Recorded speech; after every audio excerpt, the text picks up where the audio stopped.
Dear students, let us discuss PMR spectrum of ethyl alcohol, that is ethanol. अगर आप ethanol का molecule देखें, it has three set of non-equivalent protons.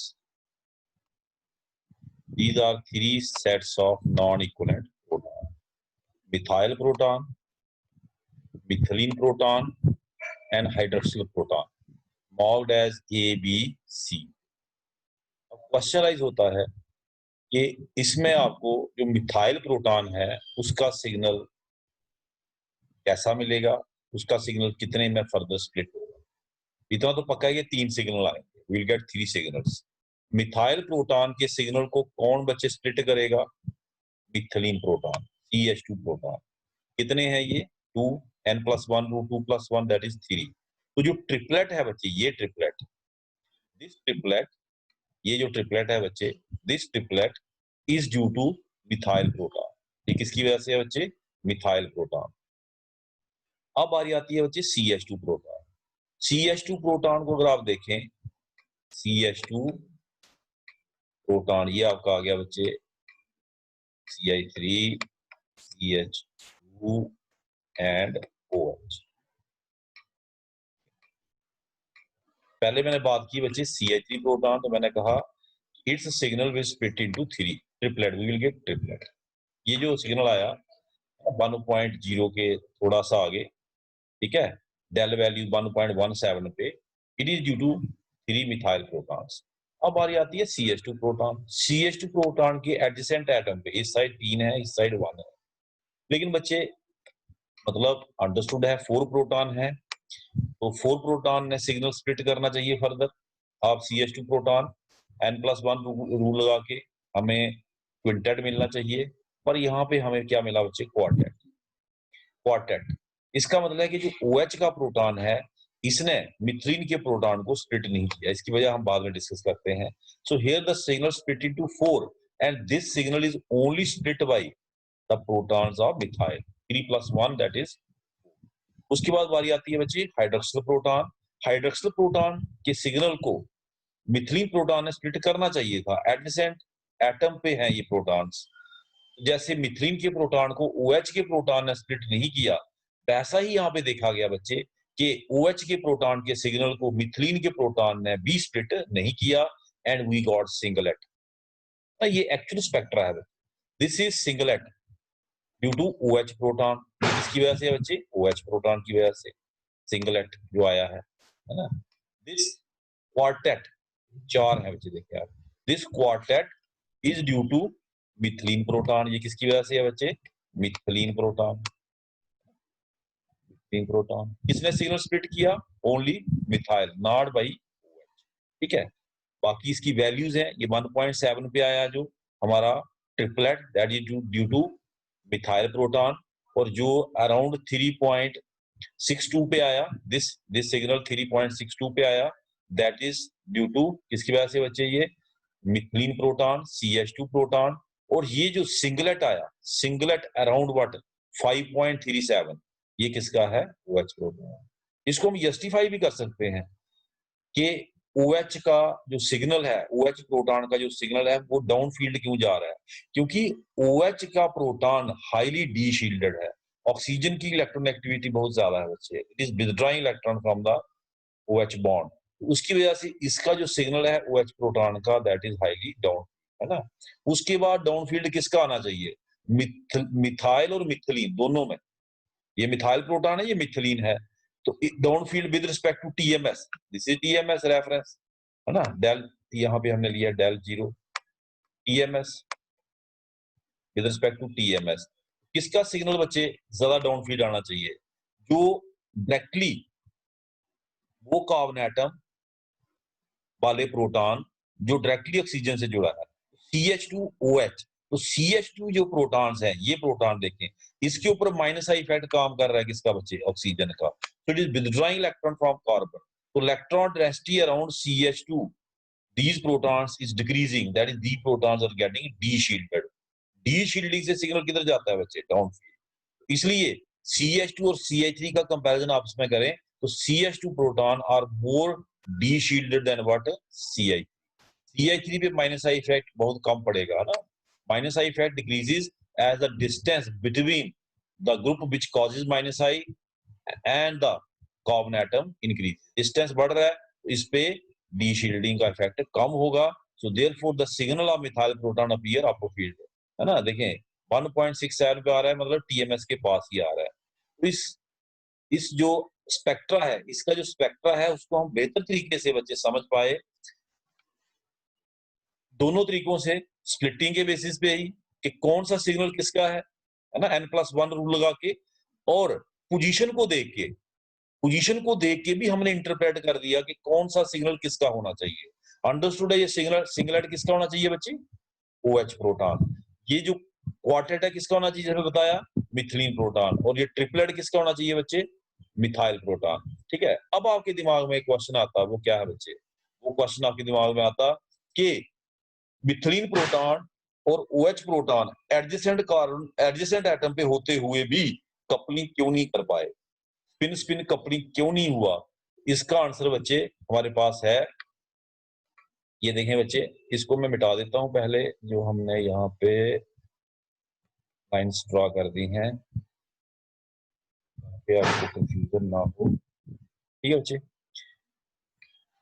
तो यहां से देखें बच्चे कि जो मिथेनॉल है, सॉरी इथेनॉल है, ethanol contain 3 type of proton marked as A B C. इनको हमने मार्किंग दे दी बच्चे, किसकी? A B C. This is A, this is B, this is C, and hence exhibit 3 different signals. The relative areas under the signal being in the ratio 3:1. 3 proton, 2 proton, and 1 proton. Areas under the signal. Due to greater electron of oxygen than carbon, the signal due to OH proton is most de-shielded, जैसे मैंने बताया आपको, followed by CH2, while the CH3 proton absorb at the highest field. क्योंकि CH3 proton OH से दूर है, minus I effect का असर उन पे कम है, तो डी शील्डिंग सबसे कम किसमें है? मिथाइल प्रोटॉन में। That is why signal appear quite upfield, highest field 1.67 बच्चे, ठीक है ना, 1.67, सॉरी 1.17, 3 मिथाइल प्रोटॉन। ये आ गया क्वार्टेट बच्चे, मिथिलीन प्रोटॉन, और ये आ गया सिंगलेट बच्चे, OH 5.37, highly D shield, down field signal appear हो रहा है। ठीक है बच्चे, उसके बाद बच्चे आता है the highest field at del 1.17 is due to 3 equivalent proton of methyl group, highest field towards TMS, because highest अगर शील्डिंग है किसी की तो वो मिथाइल प्रोटॉन की है। It is least de shielded due to minus effect of the OH। It is split into 1:1 triplet. Triplet क्यों? क्योंकि इसके सिग्नल को किसने स्प्लिट किया? CH3 के सिग्नल को स्प्लिट किया बच्चे CH2 ने, n+1 2+1 दैट इज 3। ठीक है, और कपलिंग कांस्टेंट है 7.1 hertz. The signal at 3.62 is due to methylene proton, it split into quartet. किसने स्प्लिट किया? अंडरस्टूड है क्वार्टेट है तो मतलब मिथाइल प्रोटॉन ने किया, n+1 रूल दैट इज 3+1। ठीक है, by the 3 adjacent protons of the methyl. Hydroxyl proton however does not couple, hydroxyl proton couple नहीं किया बच्चे। ठीक है ना, तो जब इसमें कपलिंग हुआ ही नहीं, स्प्लिटिंग हुआ ही नहीं, तो इसमें कपलिंग कांस्टेंट का कोई मतलब नहीं है। तो कपलिंग कांस्टेंट एक ट्रिपलेट का है, क्वार्टेट का है, चूंकि म्यूचुअली कपल्ड प्रोटॉन है ये, methylene proton and methyl protons are mutually coupled, ये दोनों बच्चे, ये है ना, तो इनका कपलिंग कांस्टेंट वैल्यू क्या रहेगा बच्चे? Same, around 7.1 hertz. ठीक है, the lowest field signal del 5.37 is due to hydroxyl proton, जैसे बता दिया, it does not couple with the adjacent mithylene proton and thus appear as singlet। अब ये बच्चे एक्सप्लेन कर रहा है यहाँ पे कि why OH proton and methylene proton don't couple, क्यों कपलिंग नहीं की उन्होंने। It is interesting to know that PMR spectrum of ordinary sample of ethanol, ordinary sample मतलब जिसमें impurities होंगी बच्चे, the sample which contain impurities does not show any splitting of signal due to coupling between hydroxyl proton and methylene proton, even though they are present on adjacent atom, even though they are present on बच्चे क्या? adjacent atom। ये चीज दिमाग में रखें बच्चे, लगा देते हैं हम। ठीक है, आप चलते हैं आगे। This is because of rapid exchange of hydroxyl protons between different molecules. Rapid exchange, ऐसे हम क्या मान के चलते हैं बच्चे, ऐसे हम मान के चल रहे थे जैसे सिंगल प्रोटॉन है, suppose we have single proton, तो सिंगल प्रोटॉन है, इसकी दो स्पिन कॉम्बिनेशन पॉसिबल है। दो स्पिन कॉम्बिनेशन मतलब कुछ मॉलिक्यूल में क्लॉकवाइज, कुछ में एंटी क्लॉकवाइज। कुछ मॉलिक्यूल में अप्लाइड फील्ड को क्या करेगा बच्चे, स्ट्रेंथ देगा इन अलाइनमेंट, कुछ में क्या करेगा बच्चे, अपोज। लेकिन जब रैपिड एक्सचेंज होगा, rapid exchange between this molecule and this molecule, तो वो बात खत्म हो जाएगी। रैपिड एक्सचेंज मतलब क्लॉकवाइज स्पिन वाला, सपोज ये क्लॉकवाइज वाला है, ये एंटी वाला है, ठीक है। आफ्टर एक्सचेंज यहाँ क्या आ गया बच्चे, एंटी वाला, यहाँ क्या आ गया, क्लॉक वाला। तो नेट इफेक्ट क्या हुआ, इस मॉलिक्यूल में नेट इफेक्ट क्या हुआ, खत्म हो गया। मतलब जो मिथिलीन प्रोटॉन है उसको ये प्रोटॉन क्या बच्चे स्प्लिट नहीं कर पाएगा। जो OH प्रोटॉन है बच्चे, वो मिथिलीन के प्रोटॉन के सिग्नल को स्प्लिट नहीं कर पाएगा। तो मिथिलीन का प्रोटॉन OH के प्रोटॉन को एक जैसा देखेगा हर मॉलिक्यूल में, in every molecule it will see the OH proton as same. Clockwise और एंटी क्लॉकवाइज वाली चीज खत्म होगी ना बच्चे। इसी मॉलिक्यूल में पहले क्या था, क्लॉकवाइज, अब क्या है, एंटी। इस मॉलिक्यूल में, दूसरे मॉलिक्यूल में पहले क्या था, सर ये बच्चे हमने देना था एंटी। पहले क्या था बच्चे, एंटी क्लॉकवाइज, अब क्या हो गया, क्लॉकवाइज। तो जो चीज डिफरेंशिएट कर रही थी कि कुछ मॉलिक्यूल में क्लॉकवाइज, कुछ में anti clockwise, that is why there is splitting, वो चीज खत्म हो रही है। So there is a rapid exchange of hydroxyl proton between different molecules of the same sample. Rapid exchange, and this exchange is catalyzed by the impurities. इस exchange को किसने catalyse किया बच्चे, इंप्योरिटीज ने। तो जो मिथिलीन प्रोटॉन है उसने सभी प्रोटॉन को एक जैसा रीड किया, एक जैसा। मतलब जैसे हम कह रहे हैं कि किसी में क्लॉकवाइज, किसी में एंटी क्लॉकवाइज, किसी में रीइंफोर्स, किसी में अपोज, वो चीज खत्म हो गई। And hence OH proton does not cause splitting of what, methylene proton। इसलिए OH proton ने मिथिलीन प्रोटॉन की क्या बच्चे स्प्लिटिंग नहीं की। Consequently the hydroxyl proton experience only one average